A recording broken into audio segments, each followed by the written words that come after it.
A voz dela rasgou o ar úmido de Alfama como uma navalha enferrujada, cortando o silêncio reverente da casa de fados lotada.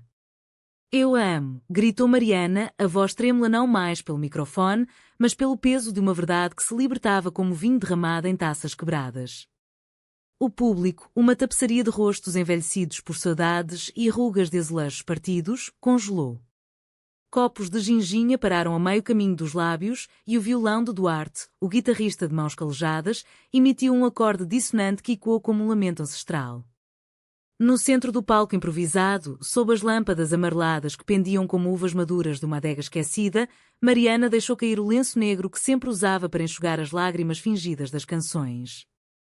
Seus olhos, escuros como o Tejo à meia-noite, fixaram-se na porta dos fundos, onde Isabel se erguia devagar, o rosto pálido como leite coalhado, traindo o segredo que elas haviam guardado por 3 verões inteiros sob os lençóis de linho bordado e as promessas sussurradas nas escadarias íngremes de Lisboa.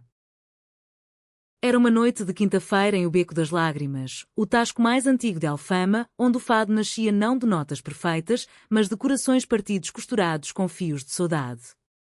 O ar cheirava a sardinha grelhada na brasa, a vinho tinto de Alentejo e ao sal do Atlântico que se infiltrava pelas janelas entreabertas. Mariana, com seus 28 anos carregados de melancolia herdada da avó fadista, havia subido ao palco como sempre, o vestido preto colado ao corpo como uma segunda pele, os cabelos soltos caindo em cachos rebeldes sobre os ombros e a voz que podia fazer chorar pedras. Mas naquela noite, o fado não era sobre amores perdidos no mar ou maridos traídos em tabernas esfumaçadas. Era sobre Isabel, a pintora de mãos manchadas de tinta ocre ultramarino, que chegara a Lisboa 2 anos antes fugindo de um casamento arranjado em Évora, com o coração ainda sangrando de promessas não ditas. Tudo começara inocentemente, como as chuvas de abril que molham as ruas de Alfama sem aviso. Isabel alugara um quarto minúsculo no alto da colina, onde as paredes de cal rachado sussurravam histórias de terremotos passados. Ela pintava murais nos becos, capturando a essência de Lisboa, as varandas de ferro forjado cheias de gerânios vermelhos, os bondes rangentes subindo a Santa Justa e os olhares furtivos dos amantes nas sombras das arcadas. Mariana a vira pela primeira vez em uma feira de São António, onde Isabel desenhava retratos rápidos por uma moeda, seus dedos ágeis traçando linhas que pareciam pulsar com vida própria. Você pinta como se o mundo fosse acabar amanhã, dissera Mariana, aproximando-se com uma taça de moscatel na mão, o riso leve contrastando com a tristeza que sempre pairava em seus olhos. Daquele dia em diante, elas se entrelaçaram como as eras que escalam as fachadas antigas de Alfama. Encontros roubados nas tardes preguiçosas, passeios pelo castelo de São Jorge, onde o vento do Tejo carregava ecos de moras encantadas, tardes em cafés escondidos, bebendo galão e partilhando segredos sobre famílias que ainda viviam no tempo das ditaduras silenciosas. Isabel contava de sua mãe, uma costureira devota em Évora, que rezava rosários por uma filha normal. Mariana falava da avó, a grande fadista Rosa do Carmo, cuja voz havia enchido os salões de fado antes da Revolução dos Cravos, mas cujo coração se partira ao perder o único amor verdadeiro, uma bailarina de fado que o regime sussurrara como escândalo. O fado é isso, miúda, dissera a avó no leito de morte, apertando a mão de Mariana. Canta o que dói, ou o que dói te come viva. Elas se amavam em silêncios profundos, toques leves como plumas de pavão, um roçar de mãos ao descer as escadas escorregadias, um beijo roubado atrás de uma porta de madeira entalhada, o calor de corpos entrelaçados sob o luar que se filtrava pelas persianas de vime. Não era luxúria, mas uma ternura que florescia como os jacarandás roxos na primavera lisboeta, delicada, inevitável e cheia de perfume. Isabel pintava retratos de Mariana em segredo, capturando o modo como seus lábios se curvavam em um sorriso triste antes de uma canção, ou como seus olhos se iluminavam ao falar de versos de Amália Rodrigues. Mariana compunha fados para Isabel, letras que falavam de uma luz no escuro das ruas de pedra que aquece sem queimar. Mas o segredo era uma âncora que as puxava para o fundo. Em Alfama, onde as paredes têm ouvidos e as fofocas voam mais rápido que os pombos da Praça do Comércio, amar como elas amavam era como dançar fada em uma procissão de santos, belo, mas blasfemo aos olhos dos velhos guardiões da tradição. O pai de Mariana, um pescador reformado de bigodes grisalhos e rosário no bolso, ainda sonhava com netos correndo pelos becos. A família de Isabel, lá no Alentejo, enviava cartas mensais implorando por um noivo decente. E o público de O Beco das Lágrimas? Uma mistura de turistas curiosos e locais enraizados que aplaudiam as canções de perda, mas sussurravam contra qualquer desvio do script ancestral. A crise irrompeu como uma tempestade de verão sobre o Tejo. Isabel, pressionada pelas cartas da família que ameaçavam cortá-la do testamento, confessara a Mariana seu desespero em uma noite de insomnia, deitada no colchão fino do quarto de Isabel, com o som distante de um acordeão e quando de uma taberna vizinha. Eles querem que eu volte, que case com o filho do farmacêutico. Dizem que Lisboa me corrompeu. Mariana, com o coração apertado como um punho, prometera: eu canto por nós. Eu faço o mundo ouvir. Mas o mundo de Alfama não ouvia facilmente. Quando Isabel adoeceu, uma febre alta que a deixou acamada por dias, murmurando delírios sobre azulejos partidos e amores proibidos, Mariana viu o abismo se abrir. Os médicos, com seus estetoscópios frios, diagnosticaram uma pneumonia bronquíaca, mas Mariana sabia, era o peso da solidão, o veneno lento da negação. Foi então que ela decidiu. Naquela noite fatídica, enquanto Isabel se recuperava devagar no quarto, Mariana subiu ao palco do beco com uma determinação que nem mesmo a avó teria aplaudido. O fado começou como sempre, estranha forma de vida, a voz dela serpenteando como fumaça de charuto, evocando amores que se desfazem como névoa matinal. Mas no refrão, as palavras mudaram. Não é um homem que me quebra o coração, mas uma mulher que o cura. Isabel, minha luz em Alfama, eu te amo como fado ama a saudade, para sempre, mesmo que doa. O silêncio que se seguiu foi ensurdecedor, mais alto que o rugido de um bonde no rocio. Os murmúrios começaram como um zumbido de abelhas enfurecidas. Dona Rosa, a proprietária octogenária com véu de viúva e rosário de madrepérola, largou sua taça de ginginha, o líquido vermelho escorrendo como sangue fresco sobre a toalha de renda. Herege!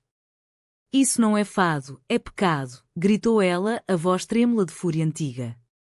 Um homem de chapéu de feltro, provavelmente um turista de Coimbra, balbuciou algo sobre tradições perdidas, enquanto uma jovem casal de espanhóis aplaudia timidamente do canto. Duarte, o guitarrista, baixou a cabeça, seus dedos imóveis nas cordas, traindo a lealdade de anos. E lá fora, nas ruas estreitas, o eco da confissão se espalhava como fogo em palha seca. A fadista Mariana é uma delas. Com aquela pintora estrangeira. Isabel, alertada por uma vizinha fofoqueira, correu para o tasco, o corpo ainda fraco, vestindo apenas um robe florido e chinelos gastos. Ela irrompeu pela porta, o rosto uma máscara de pavor e gratidão entrelaçados. Mariana, chamou, a voz cortando o caos como uma lâmina. Elas se abraçaram no palco, sob os olhares que variavam de ódio a piedade, os corpos tremendo como folhas de oliveira no vento do norte. Mas o abraço não durou. A multidão se dividiu, alguns saíram batendo portas, outros ficaram, hipnotizados pela coragem crua que transformava o fado em algo novo, não mais lamento passivo, mas grito de afirmação. Naquela noite, Alfama acordou dividida. Jornais locais como o Diário de Notícias publicaram manchetes sensacionalistas no dia seguinte, escândalo no berço do fado, cantora revela amor proibido e divide tradição. Blogs de cultura portuguesa fervilhavam com debates. Era traição à herança de Amália ou evolução natural, como os cravos que brotaram nas espingardas em 74? A família de Mariana chegou de manhã cedo, o pai com olhos injetados de vinho e raiva, batendo na porta do apartamento apertado delas com punhos que cheiravam a peixe seco. Tu envergonhaste o nome dos teus. Volta para o Alentejo ou eu te deserdou, berrou ele, enquanto a mãe chorava baixinho, apertando um lenço bordado com o nome de Rosa do Carmo. Isabel, ainda convalescente, defendeu Mariana com uma ferocidade que surpreendeu até a si mesma. Ela cantou a verdade, senhor. E a verdade é o que resta quando tudo mais apodrece. O pai, atonito, recuou, murmurando preces a São António, padroeiro dos impossíveis. Mas o dano estava feito. Convites para noites de fado secaram como rios no estio, o beco das lágrimas proibiu Mariana de voltar, alegando distúrbios à paz tradicional. Elas se mudaram para um quarto ainda menor no bairro Alto, onde as ruas pulsavam com vida noturna mais tolerante, mas o coração de Mariana doía como uma ferida aberta.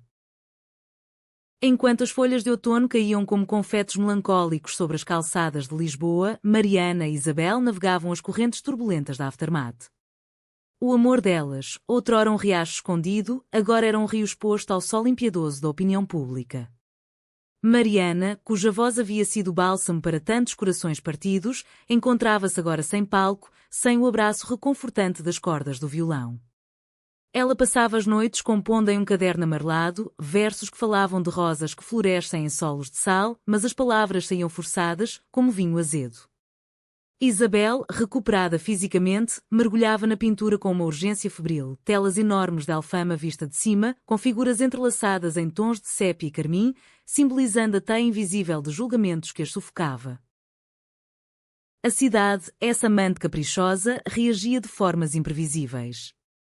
Em cafés como a Brasileira, onde Fernando Pessoa outrora sonhava com heteronimos, jovens artistas as abordavam com olhares de admiração velada. Vocês são como as mouras das lendas, livres, mesmo acorrentadas, disse uma poeta de cabelos tingidos de henna, oferecendo um café pago.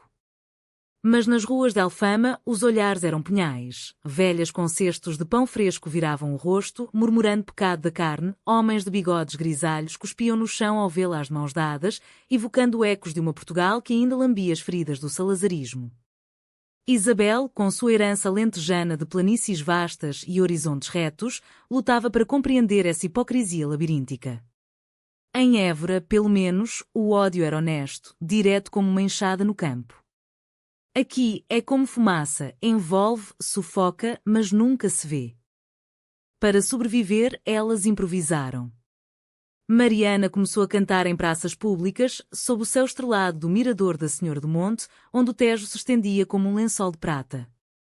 Sua voz, agora livre de amarras, atraía multidões ecléticas, turistas com câmaras penduradas, estudantes de belas artes com mochilas cheias de spray e até alguns fadistas renegados que viam nela o espírito rebelde de Maria Teresa de Noronha. Isabel vendia suas pinturas em feiras de rua, retratos que capturavam não só rostos, mas almas, uma série chamada Saudades Invisíveis, onde casais como elas eram retratados em silhuetas contra o pôr do sol, mãos entrelaçadas como raízes de sobreiro. O dinheiro era escasso, como sempre em Lisboa para os sonhadores, mas o amor as sustentava, jantares de bacalhau desfiado com azeite e alho, partilhados em um banquinho na janela, rindo de anedotas sobre o dia. Contudo, o conflito interno corroía Mariana como ferrugem em ferro antigo. Sonhos com a avó visitavam Rosa do Carmo, com seu jale de franjas pretas, cantando gaivota com olhos cheios de um segredo não dito. O fado não mente, filha. Mas o mundo mente por ele. Acordava suando, o peito apertado, questionando se sua confissão fora ato de salvação ou egoísmo. Isabel, sensível como um pintor a tons sutis, percebia. Você salvou a mim, Mariana. E a nós duas. O resto. O fado cuidará. Elas se reconfortavam em rituais íntimos, caminhadas ao amanhecer pelo aqueduto das águas livres, onde o eco da água sussurrava promessas de purificação, ou noites em que Isabel traçava o contorno do corpo de Mariana com um pincel macio, não para possuir, mas para memorizar, curvas suaves como as colinas de Sintra, sardas como constelações no céu de verão. Mas o destino, esse tecelão cruel de novelos partidos, preparava uma traição que cortaria mais fundo que qualquer navalha. Entrou na vida delas na forma de João, um produtor musical de 35 anos, charmoso como um vinho do Douro envelhecido, com olhos verdes que prometiam fortunas e palcos reluzentes. Ele as encontrou em uma noite de canto improvisado na Praça Luís de Camões, onde Mariana entoava com que voz para um círculo de ouvintes cativados. Você tem o fogo de Amália, mas a coragem de uma nova era, disse ele, estendendo um cartão de visitas com letras douradas. Eu posso te levar para o mundo, cassinos em Macau, teatros em Paris. Mas precisa de polimento. E descrição. João era de uma família de armadores de vinho no Porto, com contatos que se estendiam como videiras pelo submundo cultural português. Ele via em Mariana não só uma voz, mas um fenômeno, a fadista lesada que podia ser reempacotada como ícone de resiliência. Para Isabel, ele era uma ameaça velada, seus olhares demorados sobre Mariana, as piadas sobre amigas inseparáveis que inspiram baladas. Mas o desespero financeiro as cegou. Elas aceitaram seu convite para um jantar no Time Out Market, onde pratos de percebes e pastéis de nata flutuavam em um mar de conversas ambiciosas. Eu cuido de tudo, prometeu João, sua mão roçando casualmente o braço de Mariana. Mas o segredo? Bem, segredos são como fado, bonitos quando cantados baixinho. Aos poucos, João se infiltrou. Contratos para Mariana em casas de fado mais progressistas no Chiado, onde o público era misto e as bebidas mais caras. Ele a levava para ensaios noturnos, deixando Isabel sozinha com suas telas inacabadas. É pelo nosso futuro, sussurrava Mariana, beijando a testa de Isabel antes de sair, o perfume de lavanda misturado ao cheiro de cigarro de João. Isabel engolia o ciúme como fel amargo, pintando quadros cada vez mais sombrios. Figuras de mulheres paradas por grades de ferro forjado, sombras alongadas como dedos acusadores.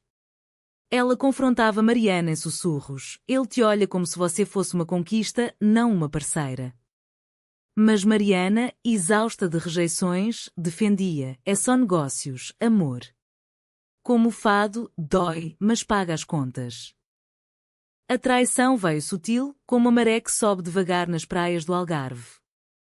Uma noite, após um show triunfante no Senhor Vinho, onde Mariana cantara para uma plateia de celebridades, João a levou para uma celebração privada em seu apartamento no Bairro Alto. Lá, sob o pretexto de discutir letras, ele confessou seu próprio segredo, um amor não correspondido por ela, misturado a ambições que viam Isabel como peso morto. Deixa ir, Mariana. Eu te dou o mundo, sem escândalos, sem olhares tortos. E então, o golpe. Ele gravara conversas antigas delas, trechos onde Mariana lamentava a confissão pública, editados para soar como arrependimento. Isso vazaria amanhã, a menos que... Bem, você sabe. Mariana saiu correndo, o coração martelado como sinos de igreja em procissão. Ela chegou em casa ao amanhecer, o vestido amarrotado, lágrimas escorrendo como chuva de granizo.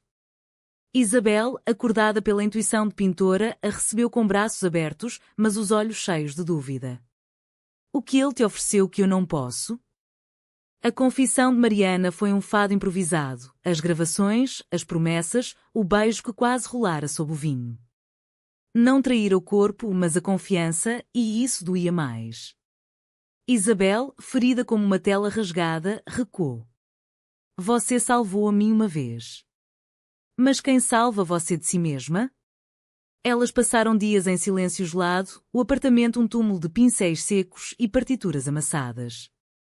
Lisboa, lá fora, continuava sua dança, bondes tilintando, vendedores de castanhas assadas gritando, mas dentro, o inverno chegava cedo. O silêncio entre elas se estendia como as neblinas que envolvem os vales do Douro no inverno, denso e opressivo, carregado de não ditos que pesavam mais que as uvas colhidas à mão. Mariana, acostumada a derramar a alma em canções, encontrava agora as palavras presas na garganta, como espinhos de alecrim selvagem. Ela vagava pelas ruas do Bairro Alto, subindo e descendo as escadarias íngremes que pareciam espelhar o caos interno, um passo para cima de esperança, dois para baixo de culpa. Passava horas no convento do Carmo, ruínas góticas abertas ao céu, onde o vento sussurrava preces inacabadas pelos monges mortos no terremoto de 1755. Perdão é como reconstruir com pedras quebradas, murmurava para si, traçando os arcos desmoronados com os dedos. Isabel, por sua vez, transformava a dor em arte visceral. Seu ateliê improvisado, uma mesa bamba coberta de telas, tornava-se um santuário de catarse. Ela pintava não mais com delicadeza, mas com fúria, camadas grossas de tinta vermelha e preta, representando João como uma sombra alongada com tentáculos de videiras podres, sufocando a figura etérea de Mariana. Traição não é só o que ele fez, confidenciou uma amiga galerista em uma tarde chuvosa no Lisboa Factory, onde o cheiro de café torrado misturava-se ao óleo de linhaça. É o que ela permitiu, por medo. A galerista, uma mulher de meia idade com tatuagens de azulejos portugueses nos braços, assentiu. O amor em Portugal é assim, romântico como Camões, mas frágil como louça de vista alegre. Quebra fácil, mas se reconstrói com ornas rachaduras, kintsugi, dizem os japoneses, mas nós chamamos de saudade. A reconciliação veio não em um gesto grandioso, mas em um gesto cotidiano, como as festas de Lisboa que florescem de espontaneidade. Era véspera de Santos Populares e o ar vibrava com o aroma de sardinhas na brasa e manjerico enfeitado com versos satíricos. Apesar da ferida aberta, Isabel arrastou Mariana para a rua, onde multidões dançavam varandota ao som de acordeões e guitarras. Não podemos nos esconder para sempre, disse ela, enfiando um cravo vermelho no cabelo de Mariana, o perfume doce contrastando com a amargura recente. Sob as luzes de papel colorido penduradas como constelações urbanas, elas se moveram, primeiro hesitantes, depois fluídas, corpos se lembrando do ritmo que o tempo não apagara. Um beijo, leve como brisa do Tejo, selou o armistício. Eu errei, sussurrou Mariana, a música abafando as lágrimas. Mas meu coração só canta para você. Reforçadas, elas confrontaram um traidor. João, confiante em sua teia de influências, marcou um encontro em um café discreto no Chiado, onde o teto pintado de afrescos renascentistas zombava da sordidez moderna. Ele chegou com um sorriso de tubarão, um contrato reluzente na mão. Pensei melhor. Sem gravações, sem chantagem. Só negócios limpos e talvez algo mais. Mariana, com Isabel ao lado como uma sentinela de olhos flamejantes, rasgou o papel em pedaços, deixando-os cair como confetes de um carnaval invertido. Meu fado não se vende, João. E meu amor, menos ainda. Isabel, com a coragem de quem pinta o invisível, gravara a conversa, ironicamente, usando o próprio telefone dele, deixado descuidadamente na mesa. Isso vai para a imprensa, a menos que você suma. E leve suas videiras envenenadas com você. O escândalo irrompeu novamente, mas desta vez a favor delas. O público publicou a transcrição, intitulada Produtor do Porto tenta silenciar voz do fado, uma história de coragem e amor. Blogs feministas e coletivos LGBTQ+, de Lisboa, como o ILGA Portugal, com suas marchas coloridas pela Avenida da Liberdade, amplificaram a narrativa. De repente, Mariana não era mais a fadista herege, mas a guardiã da autenticidade. Convites choveram, uma turnê pelo Alentejo, onde fazendas de cortiça ecoariam suas canções, um documentário para a RTP sobre mulheres no fado contemporâneo. Isabel ganhou uma exposição solo na Galeria de Arte Moderna, suas saudades invisíveis vendendo como pão quente em uma padaria de Belém. Mas o verdadeiro teste veio da família. O pai de Mariana, após meses de silêncio rancoroso, apareceu em uma manhã de névoa, trazendo uma garrafa de medronho caseiro e olhos baixos como um penitente. Eu ouvi tua voz na rádio. Não era só canto, era verdade. E a verdade? Bem, ela dói como um anzol no peito, mas liberta. Ele não entendia tudo, as nuances de um amor que desafiava os rosários de sua juventude, mas tentava, como um velho pescador remendando redes rasgadas. A mãe de Isabel, surpreendendo a todos, viajou de Évora com um cesto de queijos e enchidos, abraçando a filha com meu Deus, tu pareces feliz. Isso basta. Lágrimas fluíram como Guadiana subterrâneo, emergindo de fontes profundas. Com o apoio renovado, elas sonhavam maior. Mariana planejava um álbum, Vozes do Coração, fados reimaginados com toques de guitarra elétrica e percussão africana, homenageando as raízes mistas de Portugal, moras, judeus, africanos que teciam a tapeçaria lisboeta. Isabel ilustraria a capa, duas silhuetas dançando no horizonte do Tejo, com a Alfama ao fundo como uma coroa de luzes. Juntas, elas fundaram um coletivo, Fado Sem Correntes, workshops gratuitos para jovens artistas que querem Alfama, ensinando que a saudade pode ser alegre, não só dor. O sol de primavera banhava Alfama em tons de âmbar e safira, como se o próprio Tejo tivesse derramado seu brilho nas ruas de paralelepípedos reluzentes. Mariana e Isabel, agora ancoradas em uma rotina tecida de resiliência, acordavam com o canto dos galos distantes e o aroma de pão fresco das padarias vizinhas. O apartamento no bairro Alto, outrora claustrofóbico, florescera, paredes salpicadas de azulejos recuperados de um mercado de pulgas, prateleiras com vinis de amália e pincéis mergulhados em cores vivas. Elas cozinhavam juntas, cataplana de marisco com ervas do mercado da Ribeira, rindo quando o vapor enchia o ar como névoa encantada. Nós somos como esta sopa, brincava Isabel, provando uma colherada. Ingredientes improváveis, mas que se unem no fogo. O sucesso do álbum Vozes do Coração veio como uma onda gentil, não um tsunami. Lançada em uma noite chuvosa no Music Box, um clube subterrâneo onde o fado se misturava à eletrónica, o disco capturava a essência delas. Faixas como Alfama Não Dorme, com letras sobre amores que desafiam o nascer do sol, e colaborações com fadistas jovens como Cuca Roseta, que emprestava sua voz cristalina a duetos de harmonia perfeita. Críticos do Expresso elogiavam: Mariana não canta saudade, ela a reinventa como hino de liberdade. Turnês as levaram pelo país, de Porto, com suas pontes como serpentes de ferro sobre o Douro, a Faro, onde praias de areia branca ecoavam canções ao pôr do sol. Isabel viajava como musa e parceira, esboçando posters em cadernos de viagem, capturando a alma portuguesa em traços rápidos. Mas o conflito maior pairava, não em traições pessoais, mas na alma coletiva de uma nação ainda dividida. O conservadorismo, como as eras persistentes nas fachadas de Lisboa, enraizava-se em cantos inesperados.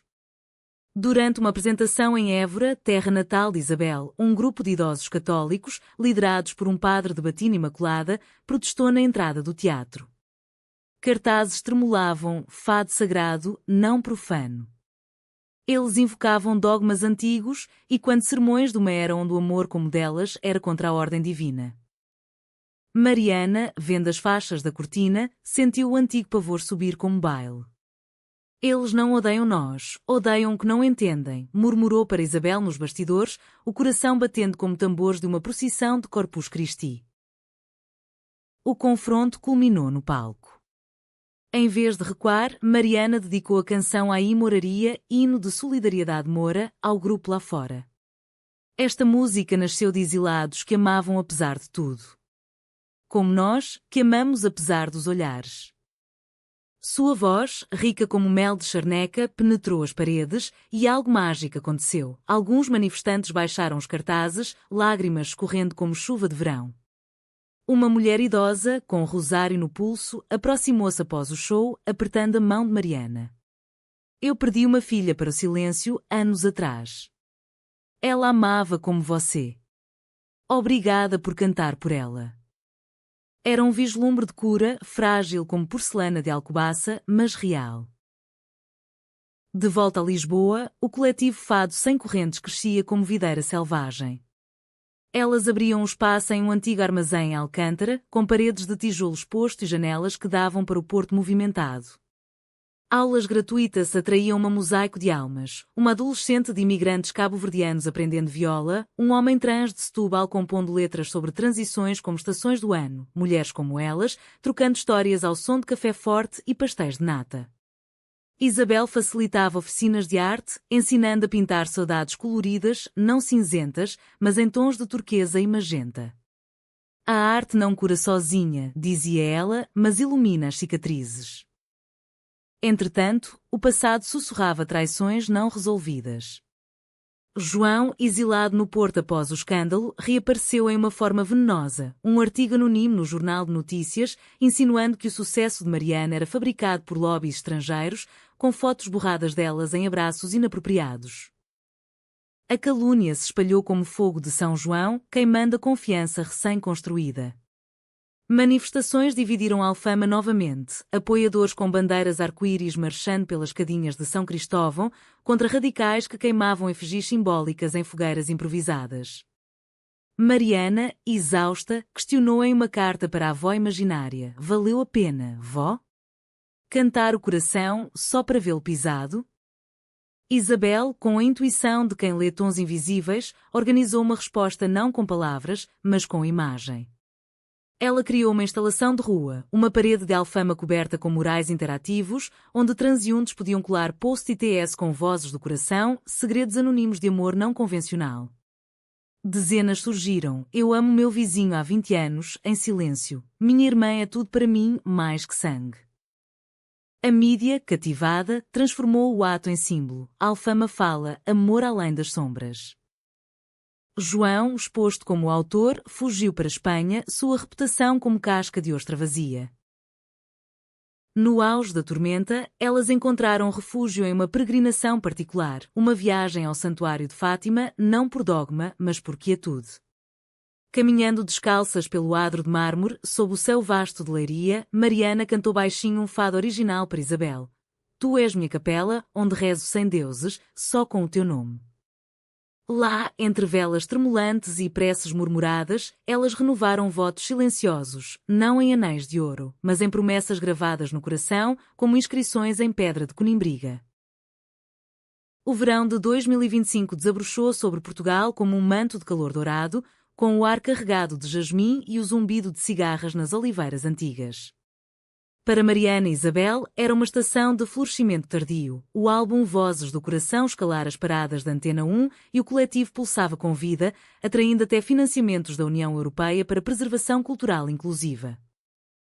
Elas expandiram o espaço em Alcântara para incluir um pequeno palco, batizado de Palco das Verdades, onde noites temáticas celebravam heranças quer portuguesas, de rainhas como Dona Maria I, cujos diários sussurravam amores ambíguos, a poetas como Sofia de Melbreiner, cujos versos ecoavam liberdades femininas. Mas o verdadeiro drama se desenrolava internamente, como um fado que se constrói em camadas de silêncio antes do clímax vocal. Mariana, pressionada pelo sucesso, sentia o peso da expectativa como uma capa de veludo bordado com espinhos. Convites internacionais choviam, um festival em Barcelona, uma colaboração com Rosalía em Madrid. É o sonho da avó, confidenciava a Isabel em noites de insomnia, o corpo encolhido sob lençóis de algodão egípcio.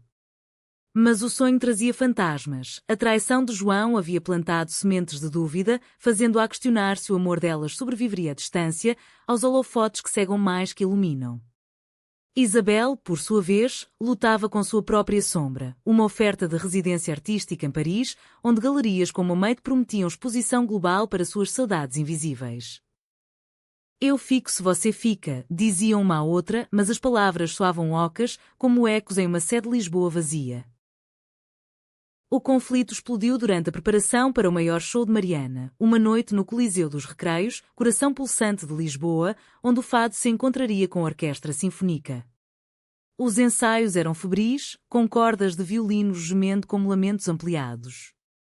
Isabel, convidada a criar as projeções visuais, murais digitais de Alfama em movimento, passava horas no estúdio, os olhos vermelhos de telas frias. Uma discussão irrompeu após um ensaio exaustivo. Mariana, frustrada com uma nota desafinada, acusou Isabel de pintar distrações em vez de apoio. Isabel, ferida, rebateu: eu pinto para nós, mas você canta para o mundo. Onde fico eu nessa sinfonia?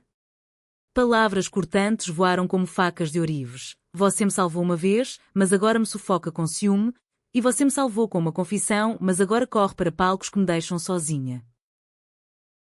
A separação foi como uma garoa persistente, não dramática, mas corrosiva. Isabel aceitou a residência em Paris, partindo com uma mala de pincéis e um coração pesado como chumbo de minas de aljustrel. É só 3 meses, disse no aeroporto de Portela, o beijo de despedida salgado como lágrimas do Atlântico.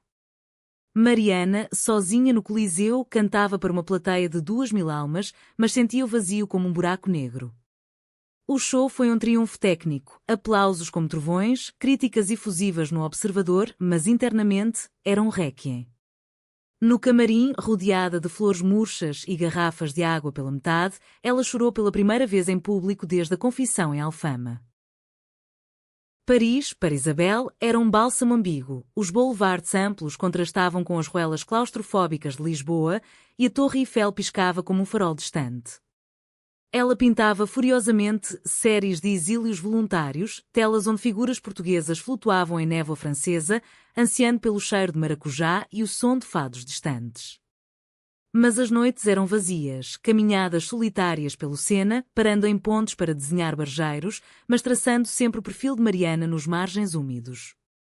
Cartas voavam pelo ar digital: sinto falta do teu riso e quando nas escadas, eu sinto falta do teu cheiro de tinta e lavanda.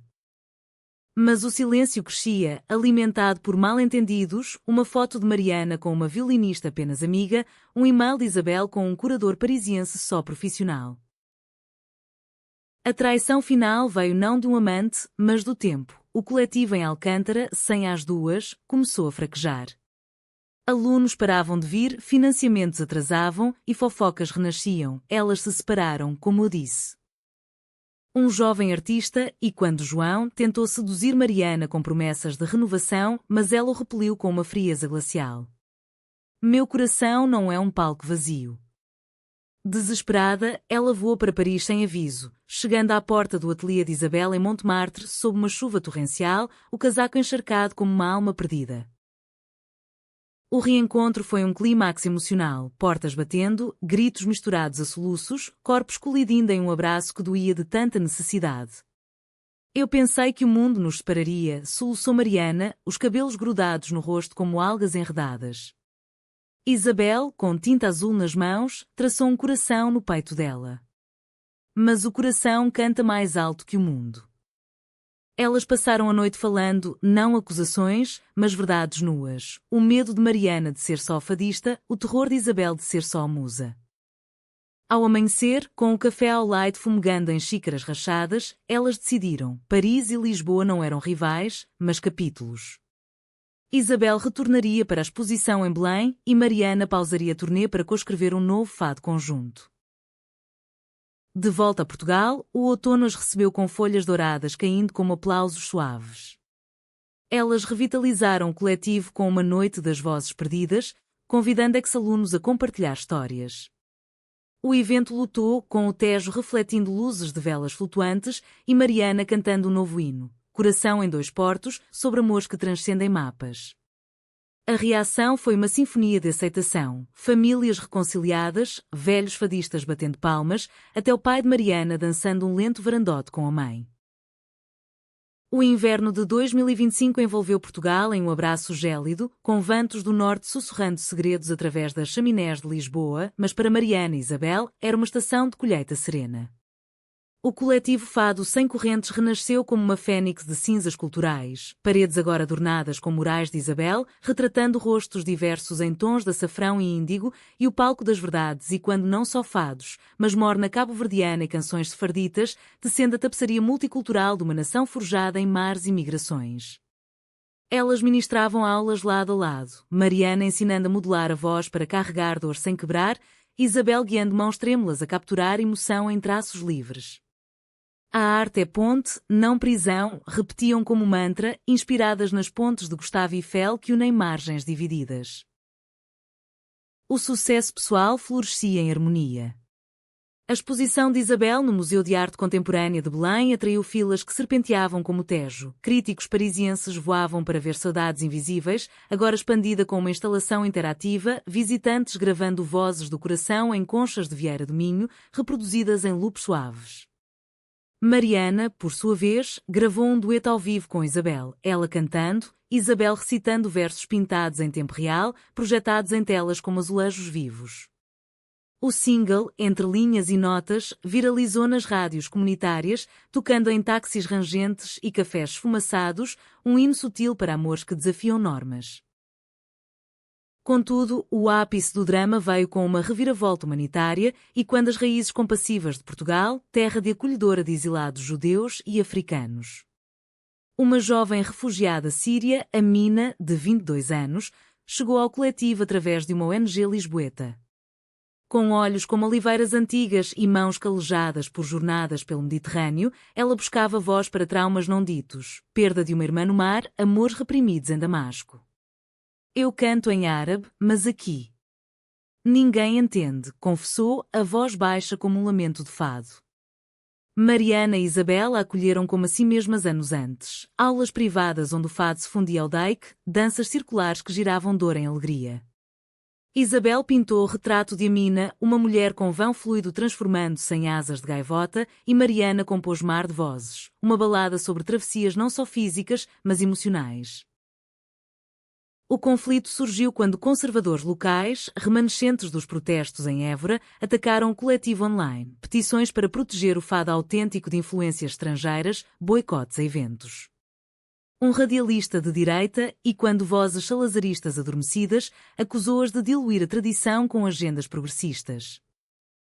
A traição veio de dentro. Um antigo aluno, seduzido por promessas de fama, vazou gravações editadas de sessões, pintando a mina como infiltrada e o coletivo como clube de pecados. A mídia explodiu. Escândalo em Alcântara, fado que era ameaça à herança nacional?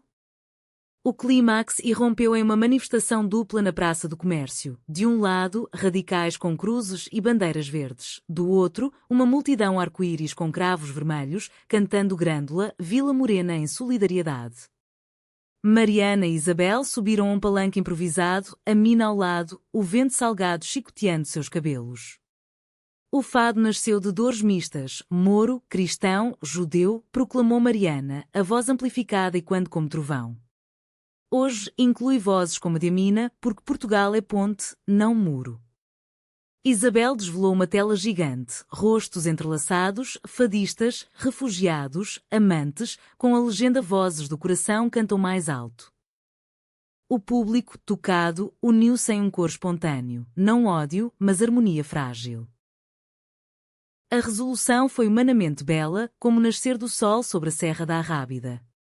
As petições falharam. Em vez disso, o Presidente da República, em um gesto simbólico, visitou o coletivo, declarando patrimônio vivo de resiliência portuguesa. A mina ganhou asilo e uma bolsa para estudar música, sua voz se tornando o fio que unia tradições. Mariana e Isabel, exaustas mas inteiras, casaram-se em uma cerimônia discreta no Castelo de São Jorge, votos trocados ao som de um violão solitário, com o Tejo como testemunha, anéis de prata martelados à mão com motivos de azulejos. Não foi um final de conto de fadas. Portugal ainda murmurava julgamentos, mas um humanamente verdadeiro. Amores que sobrevivem não apesar das tempestades, mas através delas, cantando fado não de perda, mas de permanência. Anos depois, em uma Alfama rejuvenescida, com varandas floridas e ecos de risos mistos a lamentos, elas contariam a história para netas imaginárias. Nós revelamos o segredo e o mundo reagiu. Mas as vozes do coração, elas sempre cantam mais alto. E o fado, eterno como o Atlântico, concordaria em um suspiro suave.